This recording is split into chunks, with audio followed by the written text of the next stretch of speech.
नमस्कार दोस्तों, मैं विवेक कुमार यादव आज आप लोगों के बीच में बहुत ही शानदार खुशखबरी लेकर आया हूं। वो ये कि अगर आप स्पीकिंग सीखना चाहते हैं तो आप 5 दिन की ट्रेनिंग क्लासेस में आइए। इन 5 दिन की ट्रेनिंग क्लासेस में हम आपको इतनी शानदार ट्रेनिंग प्रोवाइड करेंगे,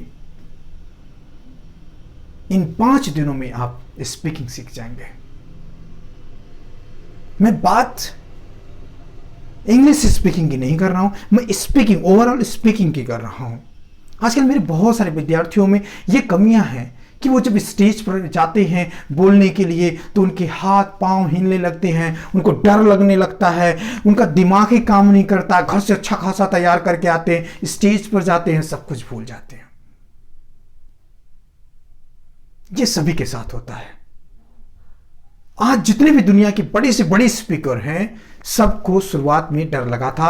सबके साथ ऐसा हुआ था, बहुतों के साथ कुछ कम और बहुतों के साथ कुछ ज्यादा हुआ था।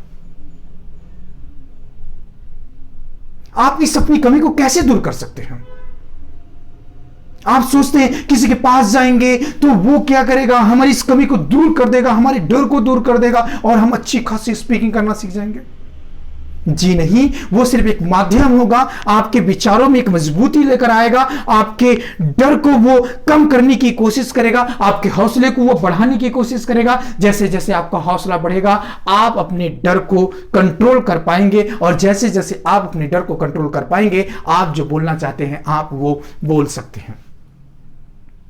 आप चुप क्यों होते हैं? आप क्यों नहीं बोलते? जब बोलने का आपको मौका मिलता है स्टेज पर आप क्यों नहीं बोल पाते?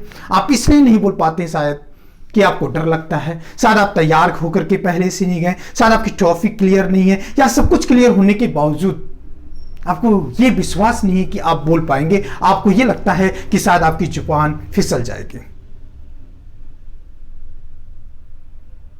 इन सब कमियों पर अगर आप फोकस करेंगे तो आप कभी भी एक अच्छे स्पीकर नहीं बन पाएंगे। आपको अगर एक अच्छा स्पीकर बनना है तो सबसे पहले आपको क्या करना है? सबसे पहले आपको क्या करना है?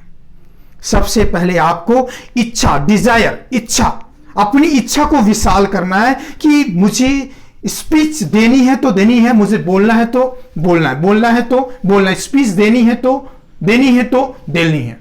इस चीज की प्रैक्टिस करनी है, करनी है, करनी। उसके बाद बिलीव करना है कि मैं ये कर सकता हूं या कर सकती हूं। जो भी है आपको ये सोचना कि मैं ये कर सकता हूं, मैं ये कर सकती हूं। जब इस तरीके का बिलीव आपके अंदर आएगा और जब आप उसको महसूस करेंगे, yes I can do it, yes I can speak, तो उसके बाद तीसरी पॉइंट आती है प्रैक्टिस।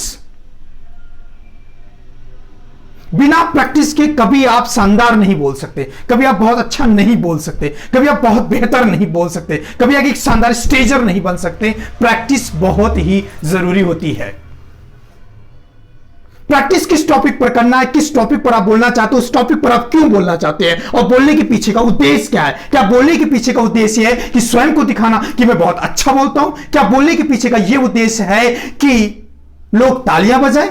नहीं, बोलने के पीछे का उद्देश्य हमेशा आपको यह रखना होगा कि मेरे बोलने से अगर बहुतों की जिंदगी बदल सके, बहुतों के विचार बदल सके, तो यह माध्यम होने के नाते खुद पर थोड़ा गर्व महसूस कर सके, खुद को यह सोच सके कि जिंदगी किसी काम में आई।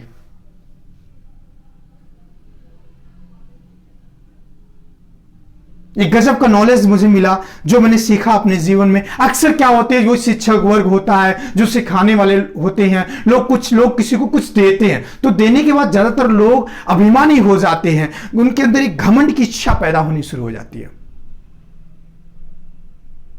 लेकिन सही गिवर कौन है? सही गिवर एक फूल है। जब उसके पास जाते हैं, उसको सूंघते हैं, उसका सुगंध लेते हैं, तो फूल अंदर से सिर्फ मुस्कुराता है, वो कोई घमंड नहीं करता, उसे अपने देने पर नाज नहीं होता, उसका ये नेचर होता, उसका ये स्वभाव होता है। ऐसा अगर स्वभाव हम अपने डेवलप कर पाए अपने अंदर, तो शिक्षा वो माध्यम बन सकती है जिसके जरिए से